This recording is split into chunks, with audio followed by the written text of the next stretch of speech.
तो ये है आपकी ग्रामीण परिवेश की क्लास, जिसके अंदर हम कर रहे हैं कुछ MCQ की सीरीज जो कि होनी है 600 क्वेश्चन तक, और आज आपके हो जाएंगे पूरे 500 क्वेश्चन, 500 क्वेश्चन, जो कि बिल्कुल ज़्यादा ज़रूरी है आपके लेखपाल के एग्जाम के लिए। अगर कुछ बच्चे ऐसा फील करते हैं कि नहीं it's not important, so they can leave it, don't worry, but जो जानते हैं कि इस पोर्शन से क्वेश्चन बनता है और यहाँ से ही क्वेश्चन आएंगे, क्योंकि 600 क्वेश्चन बहुत होते हैं अपने आप में, तो आप इसे प्लीज़ फॉलो करें, राइट डाउन करें और देखते रहें आराम से, क्योंकि यहीं से ही क्या होगा, क्वेश्चन बनेंगे आपके। क्लियर है?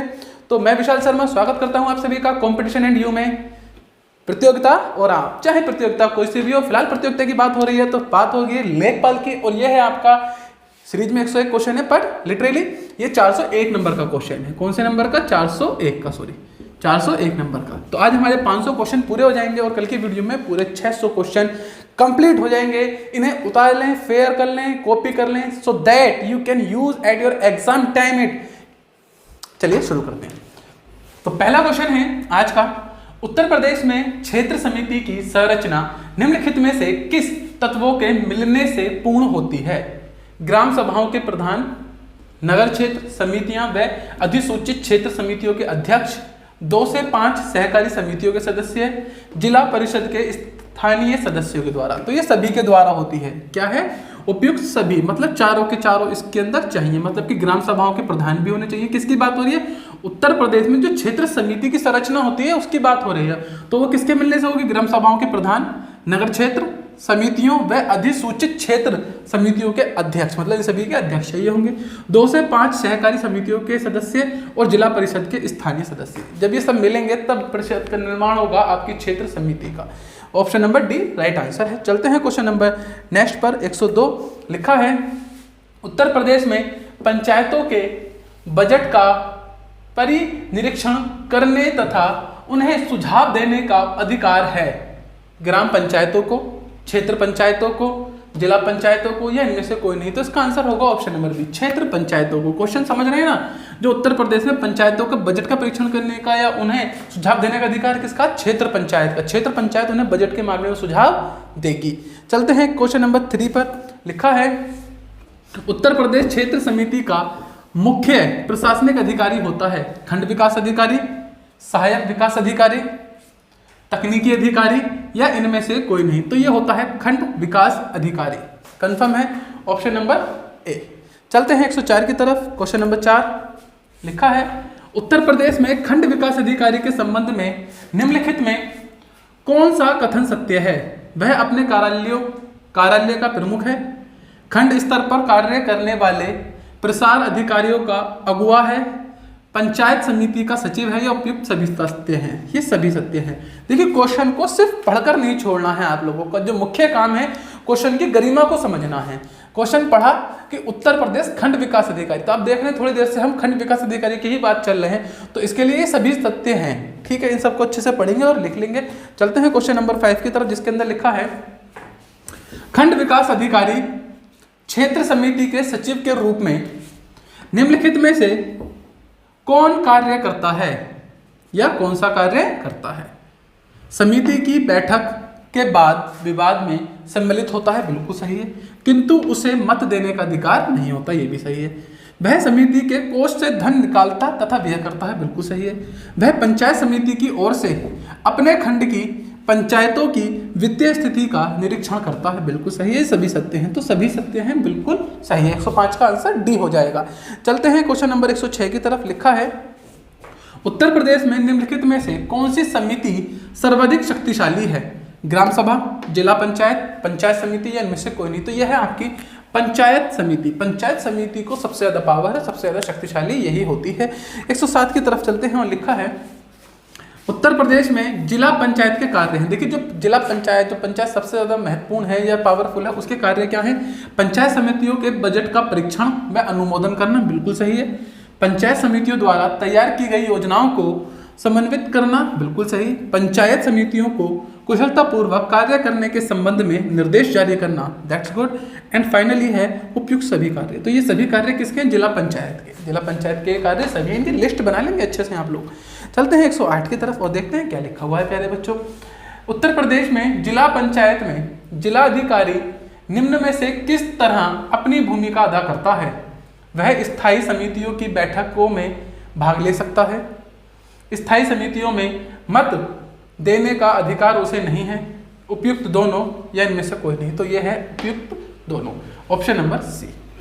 चलते हैं 109 की तरफ और लिखा हुआ है उत्तर प्रदेश में क्षेत्र पंचायत तथा जिला परिषदों के लेखों का परीक्षक करता है कौन?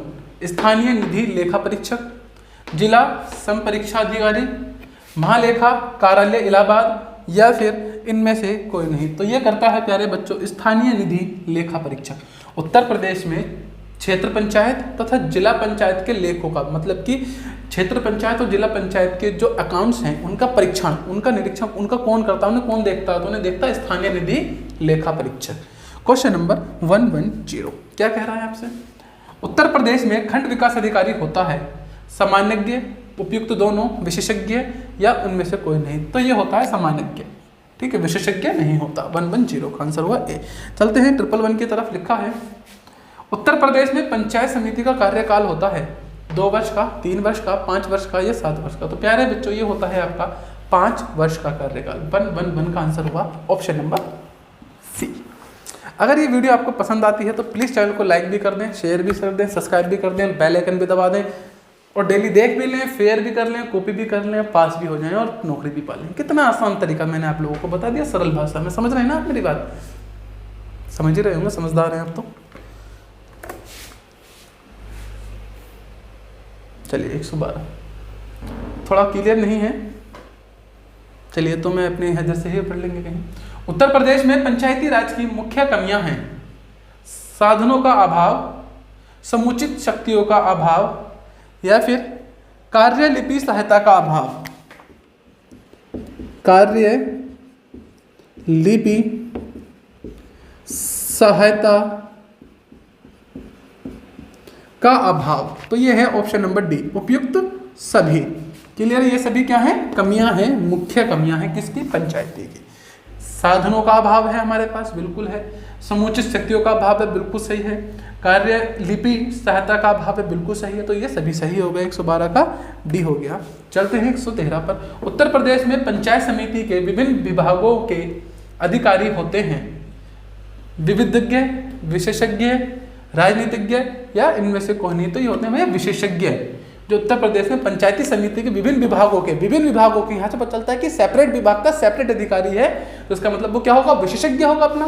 तो ऑप्शन नंबर 20 का सही आंसर होगा। चलते हैं 114 की तरफ। लिखा है उत्तर प्रदेश में पंचायत समिति का अध्यक्ष चुना जाता है प्रत्यक्ष रूप से, दोनों पद्धति से, अप्रत्यक्ष से या इनमें से कोई नहीं। तो ये चुना जाता है प्यारे बच्चों अप्रत्यक्ष पद्धति से। Option number B, Uttar Pradesh में पंचायत समिति का अध्यक्ष चुना जाता है अप्रत्यक्ष रूप से। चलते हैं 115 की तरफ। लिखा है उत्तर प्रदेश में ग्राम पंचायत के बजट का, ग्राम पंचायत की बात हो रही है इस बार, याद रखना, ग्राम पंचायत के बजट का परीक्षण करती है ग्राम सभा, पंचायत समिति, जिला पंचायत या इनमें से कोई नहीं। तो यह करती है पंचायत समिति। ऑप्शन नंबर बी आंसर हो जाएगा। अगर हम ग्राम पंचायत की बात करते हैं तो ग्राम पंचायत का बजट कौन देखेगा? पंचायत समिति देखेगी। ऑप्शन नंबर बी होगा इसका आंसर। 116 की तरफ चलते हैं। लिखा है उत्तर प्रदेश में विकास खंड अधिकारी होता है जिला प्रशासक, ग्रामीण प्रशासक, क्षेत्रीय प्रशासक या इनमें से कोई नहीं। तो ये होता है बच्चों क्षेत्रीय प्रशासक। खंड विकास अधिकारी को क्षेत्रीय प्रशासक भी कहते हैं। 117 की तरफ चलते हैं। लिखा है उत्तर प्रदेश में खंड विकास अधिकारी के कार्य समिति के कार्यकलापों, कर्मचारियों का निरीक्षण, नियंत्रण तथा निर्देशन है।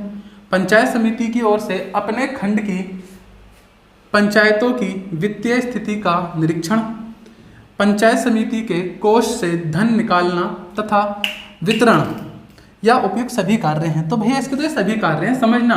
देखो इसे बहुत ही डिटेल के साथ लिखना, अच्छे क्वेश्चन है और यहाँ से बनेंगे तो मुंह लेके बैठना मत एग्जाम में। अगर नहीं पढ़े तो, नहीं फेयर किए तो, नहीं कॉपी किए तो फिर मुंह लेके बैठे रहोगे, उससे कोई फायदा है नहीं। जिंदगी बार बार तो मौके देगी नहीं कि ले भैया नौकरी ले ले, ले भैया नौकरी ले ले। जब आएगी तब आप उसमें अपना उज्ज्वल भविष्य बनाना चाहेंगे तो इसे पढ़ लेंगे, लिख लेंगे, समझ लेंगे, है ना। वरना तो जिंदगी भर कोसते रहेंगे, कभी सरकार को, कभी खुद को, कभी हालात को। अब आगे आपकी मर्जी भैया, जिसे चाहो उसे कोस लो, है ना, कोई फायदा नहीं उस बात से। तो समझ रहे हैं? तो आप देखते हैं ऑप्शन नंबर डी इसका सही आंसर है। चलते हैं क्वेश्चन नंबर 118 की तरफ। लिखा है उत्तर प्रदेश में प्रसार अधिकारियों को दल का अगुवा कहा जाता है। क्या कहा जाता है? दल का अगुवा। खंड विकास अधिकारी, जिला विकास अधिकारी, मुख्य विकास अधिकारी या इनमें से कोई नहीं। तो इसे कहा जाता है खंड विकास अधिकारी। ऑप्शन नंबर ए इसका सही आंसर हो जाएगा। 119 की तरफ चलते हैं और लिखा है 119 में उत्तर प्रदेश में ग्राम सभा के कार्य हैं पंचायत के लेखा के वार्षिक विवरण तथा लेखा परीक्षण की रिपोर्ट पर विचार करना, पंचायत द्वारा किए गए कार्यों का पुनः निरीक्षण करना, पंचायत द्वारा निर्मित वार्षिक बजट पर विचार करना, ये उपयुक्त सभी। तो ये है उपयुक्त सभी, ये ग्राम सभा के कार्य हैं उपयुक्त सभी। ये सभी कार्य आपको कंठस्थ होने चाहिए, तब जाके बात बनेगी, याद रखना। ऑप्शन नंबर डी फिलहाल इसका आंसर है। चलते हैं 120 पर। उत्तर प्रदेश में पंचायत समिति का सचिव होता है खंड विकास अधिकारी, जिला विकास अधिकारी, जिलाधिकारी, इनमें से कोई नहीं। तो मैं बता देता हूँ पंचायत समिति का जो सचिव होता है वो होता है खंड विकास अधिकारी। खंड विकास अधिकारी पंचायत समिति का सचिव भी होता है। ऑप्शन नंबर ए सही आंसर है। 121 क्या कह रहा है आपसे? उत्तर प्रदेश में जिला पंचायत का कार्यकाल होता है 2 वर्ष, 4 वर्ष, 5 वर्ष या 7 वर्ष का। तो ये होता है आपका 5 वर्ष का, as you know very well. चलते हैं 122 की तरफ। लिखा है उत्तर प्रदेश में से किस क्षेत्र में जिला पंचायत को कार्य करने पड़ते हैं? स्वास्थ्य, शिक्षा, समाज कल्याण, सभी कार्य करने पड़ते हैं। स्वास्थ्य संबंधी, समाज कल्याण भी और शिक्षा से भी। तो ऑप्शन नंबर डी इसका सही आंसर हो जाएगा। 123 की तरफ चलते हैं। लिखा है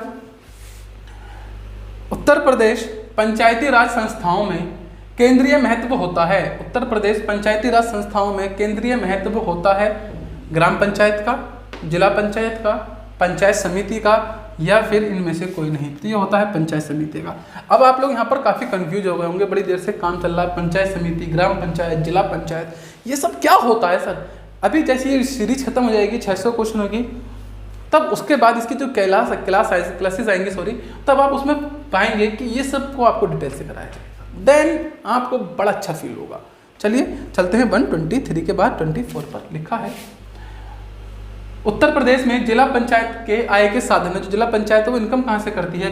टैक्स से, मतलब कर से, करेतर आय से, राज्य सरकारों से प्राप्त अनुदान या विविध साधन। तो ये है चारों के चारों। ऑप्शन नंबर डी इसका सही आंसर हो जाएगा। मतलब कर, करेतर आय, राज्य सरकारों से प्राप्त अनुदान और विविध साधन सभी इसके अंतर्गत आते हैं। ऑप्शन नंबर डी इसका सही आंसर हो जाएगा। 125 क्या कह रहा है आपसे?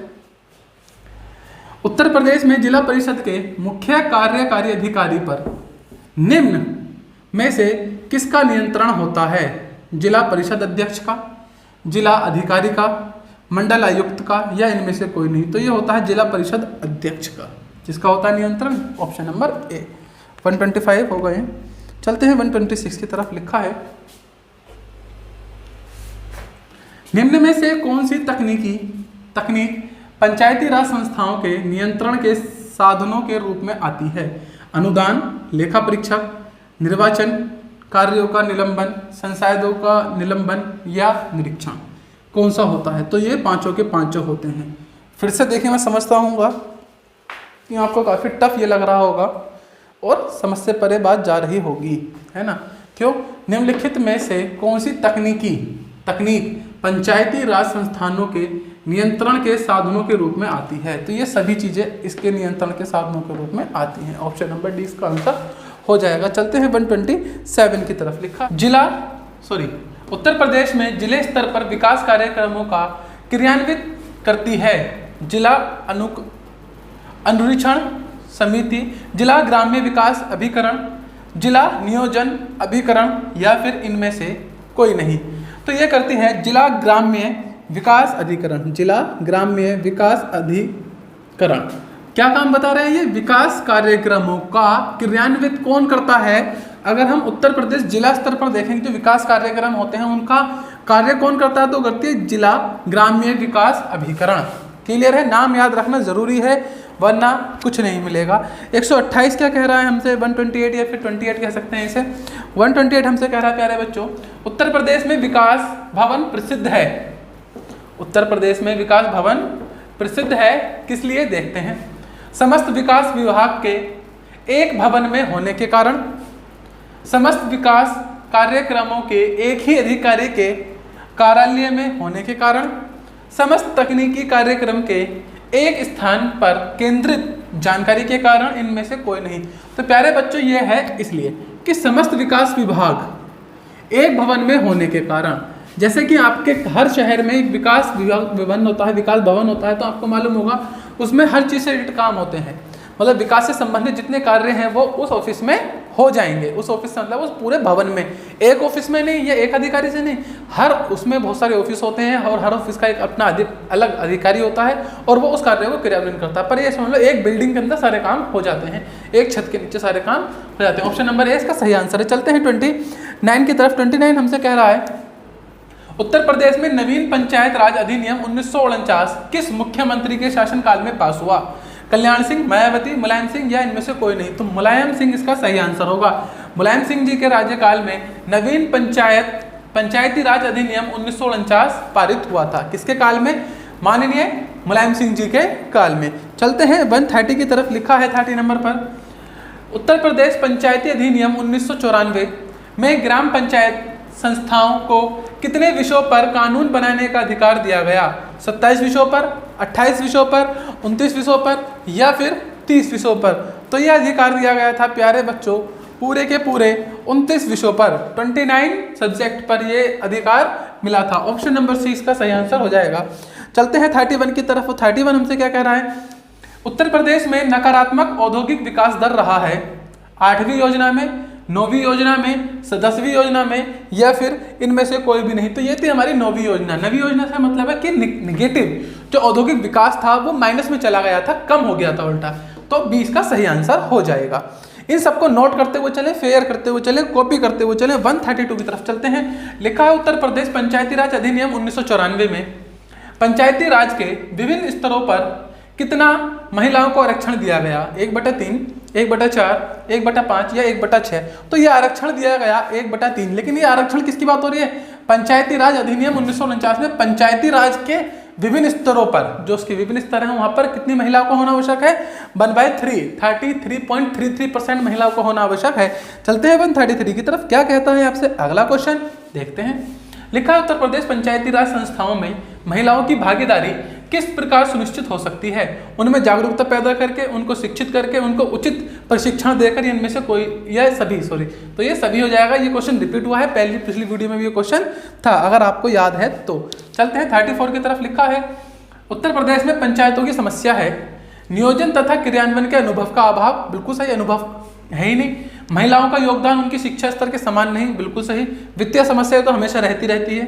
उपयुक्त सभी, तो सभी इसका सही आंसर हो जाएगा। Option number D. चलते हैं इसी के साथ 35 पर। लिखा है भारतवर्ष में नया पंचायती राज अधिनियम लागू हुआ 24 अप्रैल 1992 को, 24 अप्रैल 1993 को, 24 अप्रैल 1994 को या इनमें से कोई नहीं। तो देखिए नया पंचायती राज की बात हो रही है, नए की बात हो रही है। ये हुआ था 24 अप्रैल 1993, 24 अप्रैल 1993। Option number B is the right answer. Confirm है। चलते हैं 36 की तरफ। और क्या कह रहा है 36, देखते हैं आपसे। निम्नलिखित में से किस अधिनियम के तहत स्थानीय स्वशासन को हस्तांतरित विषय घोषित है? निम्नलिखित में से किस अधिनियम के तहत स्थानीय स्वशासन को हस्तांतरित विषय घोषित किया गया?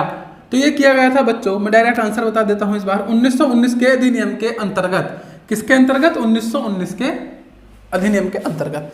चलते हैं 137 की तरफ। मजा आ रहा है, अच्छा लग रहा है, लाइक करेंगे, बिल्कुल दबा के लाइक करिए, शेयर कीजिए फ्रेंड्स के साथ, क्योंकि इंपॉर्टेंट चीज है। सब पढ़ेंगे तो कुछ होगा। उत्तर प्रदेश में नगर सेवाओं की एक अत्यधिक व्यापक योजना अंगीकार की गई है। तो 1965 में, 1968 में, 1966 में या 1970 में? तो ये की गई थी 1966 में, 1966। क्या चीज की गई थी? नगर सेवाओं की एक अत्यधिक व्यापक योजना, 1966। चलते हैं 138 की तरफ, मतलब कि 38 की तरफ। लिखा है किस अधिनियम में स्थानीय सूची में नगर पालिकाओं की कर वसूल करने का अधिकार दिया गया है? तो यह दिया गया है आपको 1919 के अधिनियम के तहत, 1935 के अधिनियम के तहत या फिर 1947 के अधिनियम के तहत, स्वतंत्रता अधिनियम के तहत, या फिर इनमें से कोई नहीं। 138 आंसर हो जाएगा 1935 के अधिनियम के तहत। अब चीजों को लिखकर याद रखना जरूरी है। क्या किया गया 1935 अधिनियम के तहत? स्थानीय सूची में नगर पालिकाओं की कर वसूल करने का अधिकार दिया गया है। मतलब कि नगर पालिकाएं पे टैक्स वसूल कर सकती हैं। ये बात कहाँ से पता चलती है? ये 1935 के अधिनियम से पता चल जाती है। ऑप्शन नंबर बी इसका सही आंसर हो जाएगा। चलते हैं अगले क्वेश्चन पर। क्वेश्चन नंबर है 139। लिखा है स्वतंत्रता पूर्व उत्तर प्रदेश सरकार ने स्थानीय स्वशासन समिति नियुक्ति की थी 1935 में, 37 में, 38 में या इनमें से कोई नहीं। तो ये किया गया था कार्य 1938 में। 1938 में क्या करा था? स्थानीय स्वशासन समिति का निर्माण कर दिया था, नियुक्ति कर दी थी 1938 में। चलते हैं 140 की तरफ या फिर 40 की तरफ। आज के हिसाब से तो 40 ही है। लिखा है जिलाधीश तथा मंडल आयुक्त स्थानीय निकाय के कार्य में तनिक भी रुचि नहीं दिखाते। उपयुक्त रिपोर्ट किसने दी? स्थानीय स्वशासन समिति 1938 में। स्थानीय स्वशासन, देखिए क्वेश्चन रिपीट हुआ है तो मैं आंसर डायरेक्ट बता देता हूं। ये स्थानीय स्वशासन समिति उत्तर प्रदेश 1938 के अनुसार इन्होंने ये रिपोर्ट करी थी। क्वेश्चन पिछली वीडियो में था, अगर आपने देखा हो। इसी तरह से क्वेश्चन रिपीट होते हैं, बच्चों को याद हो जाते हैं। चलते हैं 141 की तरफ। लिखा हुआ है कृषि आय कर संघीय सूची में, राज्य सूची में, संवर्ती सूची में या फिर इन दोनों में। देखिए कृषि से जो टैक्स प्राप्त हो रहा है, कृषि आय कर, ये राज्य सूची का विषय है। कृषि आय कर किसका विषय है? राज्य सूची का विषय है। चलते हैं 142 की तरफ। लिखा है नरसिम्हा समिति संबंधित है बैंक पुनः संरचना से, औद्योगिक शाख से, कृषि शाख से या इनमें से कोई नहीं। तो नरसिम्हम ये कनेक्टेड है आपकी बैंक से, बैंक पुनः संरचना से। चलते हैं 143 की तरफ। लिखा है विश्व व्यापार संगठन की स्थापना की गई 1975 में, 1985 में, 1995 में या फिर 1999 में। तो प्यारे बच्चों ये की गई थी 1995 में, 1995 में। क्लियर है? ऑप्शन नंबर सी इसका सही आंसर है। चलते हैं 44 की तरफ। और लिखा है 44 के अंदर प्यारे बच्चों, हम भारत में सर्वाधिक नगरीकरण वाला राज्य है पश्चिम बंगाल, आंध्र प्रदेश, महाराष्ट्र या केरल। तो यह है भैया महाराष्ट्र। महाराष्ट्र में सबसे ज्यादा नगरीकरण है, सबसे ज्यादा नगर महाराष्ट्र में हैं। चले जाइए जिसे जाना हो। 145 की तरफ चलते हैं और लिखा हुआ है भारत में बेरोजगारी का निम्न रूप देखने को मिलता है। कौन सा रूप देखने को मिलता है? घृणात्मक, इच्छित, सृजनात्मक या इनमें से कोई नहीं। तो मिलता है हमें सृजनात्मक रूप देखने के लिए मिलता है। भारत में जो बेरोजगारी है वो कौन सी है? सृजनात्मक। अब क्या होगा, जब डिटेल वाली क्लास पढ़ेंगे तो उसमें हमें पता चलेगा कि ये क्या होता है, ये क्या होता है, ये क्या होता है। इन सब के बारे में हम बहुत डिटेल से जानेंगे। उसके बाद आपको और भी ज़्यादा मजा आएगा जब इसे आप दोबारा देखेंगे। चलते हैं 146 की तरफ। लिखा है कृषि पुनर्वित्त एवं विकास निगम की स्थापना हुई 1960 में, 1961 में, 1963 में, 1965 में। तो प्यारे बच्चों ये हुई 1963 में, 1963। ऑप्शन नंबर सी इसका सही आंसर होगा। 147 की तरफ चलते हैं। लिखा है भारत किस वर्ष अंतर्राष्ट्रीय मुद्रा कोष IMF का सदस्य बना? 1947, 1949, 1951, 1952। तो ये बना था 1947 में। भारत किस वर्ष अंतर्राष्ट्रीय मुद्रा कोष IMF का सदस्य बना? 1947 को ये सदस्य बना था। कब बना था? 1947 को। Option number A. चलते हैं 148 की तरफ। और लिखा हुआ है 148 में प्यारे बच्चों हमारे पास भारत में सहकारिता आंदोलन की शुरुआत कब हुई? 1904 में, 1914 में, 1924 में या 1934 में। तो ये हुई थी 1904 में। भारत में सहकारिता आंदोलन की शुरुआत कब हुई? 1904 में। याद रखेंगे, लिख के रखेंगे। चलते हैं 149 की तरफ। क्या लिखा हुआ है? किस पंचवर्षीय योजना काल में कृषि उत्पादन में वृद्धि कर ऋणात्मक रही? कृषि उत्पादन में भी कैसी रही? ऋणात्मक रही। तो वो थी भाई तीसरी पंचवर्षीय योजना। कौन सी थी? तीसरी पंचवर्षीय योजना। आंसर ही बता दिया डायरेक्ट, तीसरी पंचवर्षीय योजना थी जिसके अंदर कृषि उत्पादन की वृद्धि जो थी ऋणात्मक रही थी, माइनस में रही थी। 150 की तरफ चलते हैं या फिर 50 कह लें आज के। भारत के किस प्रदेश को एशिया के अंडे की टोकरी कहा जाता है? आंध्र प्रदेश, मध्य प्रदेश, महाराष्ट्र। तो ये कहा जाता है आंध्र प्रदेश को। ऑप्शन नंबर ए इसका सही आंसर हो जाएगा। चलते हैं 151 या फिर 51 की तरफ। लिखा है स्वतंत्रता के उपरांत भारत सरकार ने 4 अगस्त 1949 को राष्ट्रीय आय समिति नियुक्त की थी। इसके अध्यक्ष थे प्रोफेसर VKR राव या फिर प्रोफेसर PC महलनबीस या फिर प्रोफेसर DR गोंडगिंड या फिर प्रोफेसर DT लकड़वाल। तो ये थे आपके प्रोफेसर VKR राव। याद रखेंगे प्रोफेसर VKR राव। कौन से अध्यक्ष थे ये? ये बने थे आपके स्वतंत्रता उपरांत। भारत सरकार ने 4 अगस्त 1949 को इन्हें राष्ट्रीय आय समिति के पहले अध्यक्ष। बस इजी है, टू इजी। 52 क्या कह रहा है आज का क्वेश्चन, देखते हैं। बैंक दर निम्न में से किनके मध्य संबंधों को व्यक्त करती है? रिजर्व बैंक तथा ग्राहक, रिजर्व बैंक तथा वाणिज्यिक बैंक तथा ग्राहक, इनमें से कोई नहीं। तो ये करती है रिजर्व बैंक तथा वाणिज्य बैंक। मतलब कि बैंक दर किन दो के बीच का काम है? रिजर्व बैंक के और वाणिज्यिक बैंक के बीच का काम है। इस चीज की भी सबकी क्लासेस होंगी आपकी, डोंट वरी। चलते हैं 153 की तरफ, क्या लिखा हुआ है।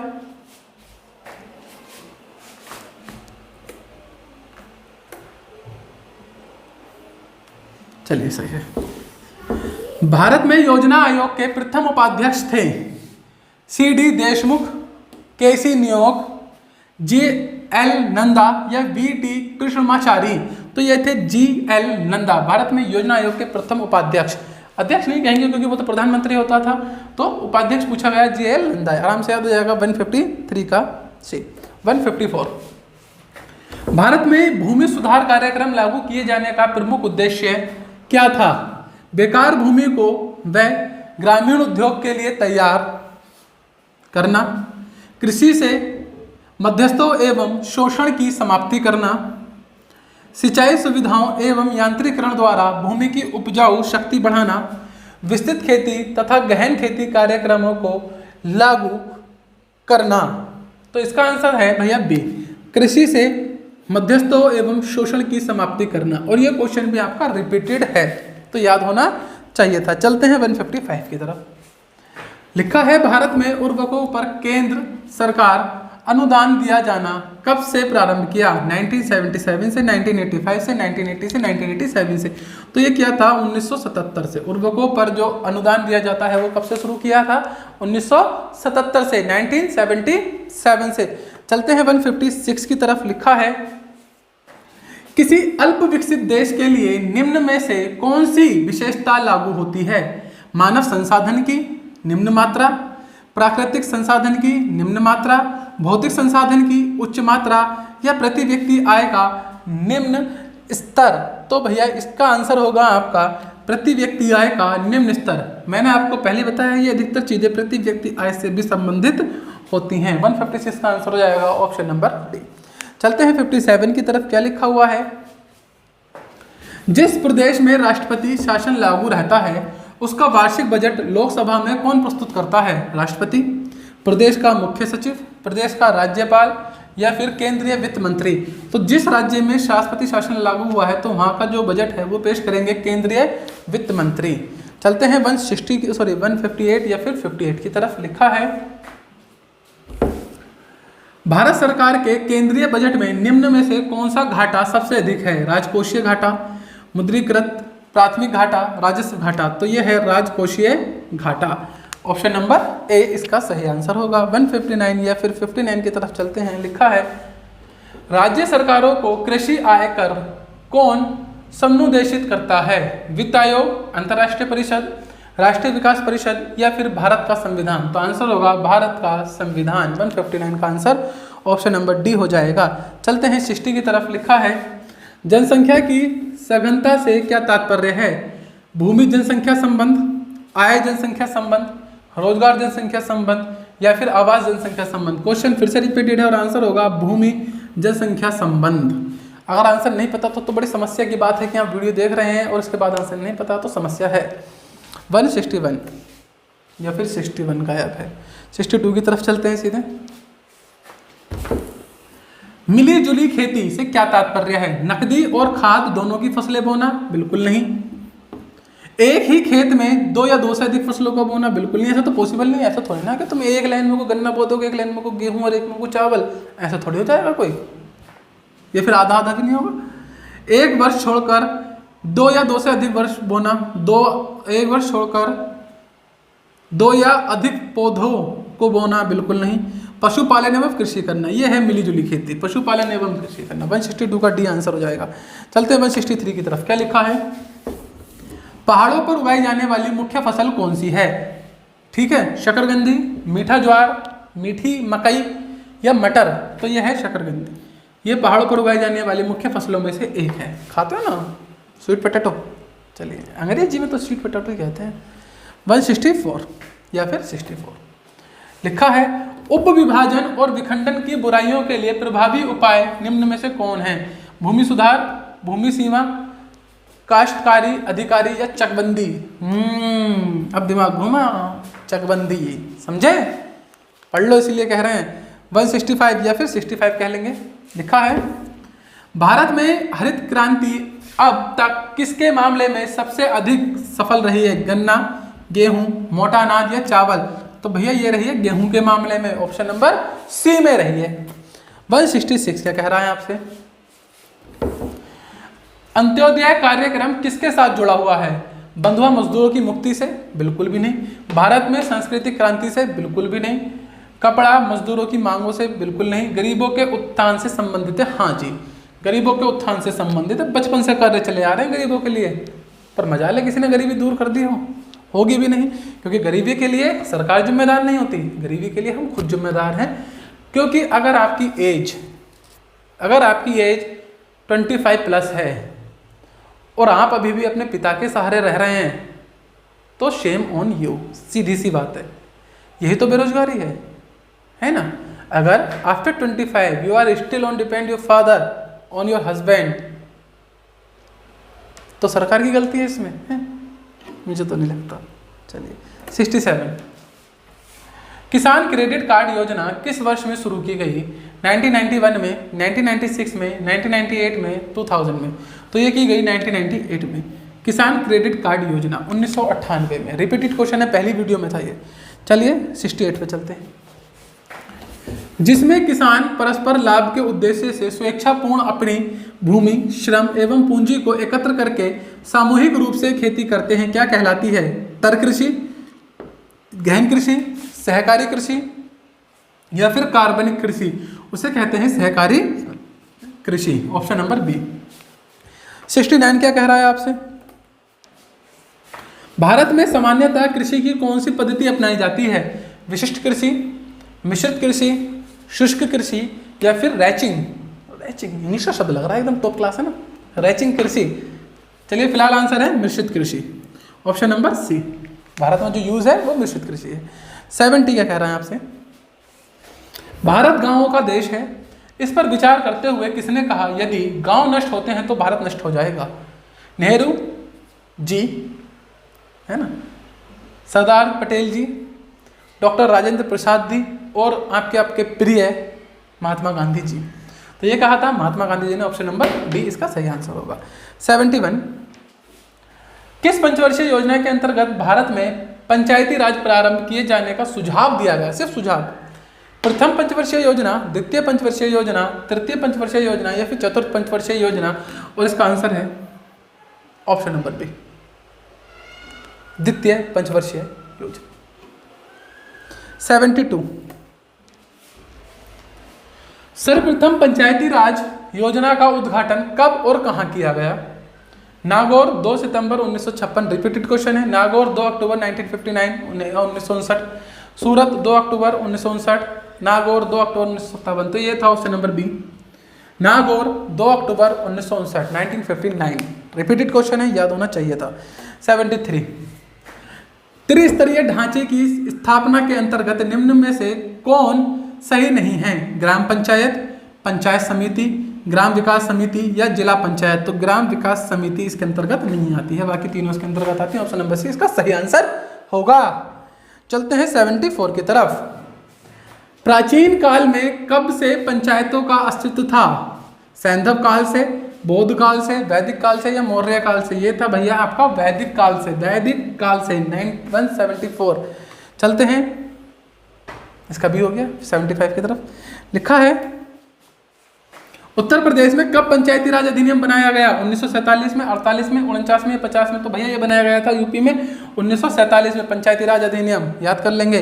चलते हैं 76 की तरफ। लिखा है, ग्राम निर्माण समिति कितनी राशि तक निर्माण कार्य कर सकती है? 2 लाख, 3 लाख, 4 लाख, 5 लाख? तो भैया ये कर सकते हैं 5 लाख तक का काम। कितना? Option number D. चलते हैं 177 की तरफ। लिखा है, भारत अधिनियम विदेशी मुद्रा किसके निर्यात से कमाता है? अधिकतम, विदेशी मुद्रा किसके निर्यात से कमाता है? लोहा, कपड़ा, चाय, रबड़। तो ये कमाता है भैया कपड़ा से, याद रखेंगे। 177 का सी आंसर हो जाएगा। चलते हैं 178 या फिर 78। निम्नलिखित में से कौन सा एक सबसे सूखा स्थान है? मुंबई, लेह, दिल्ली, बेंगलुरु। तो यह है लेह, सबसे सूखा स्थान लेह।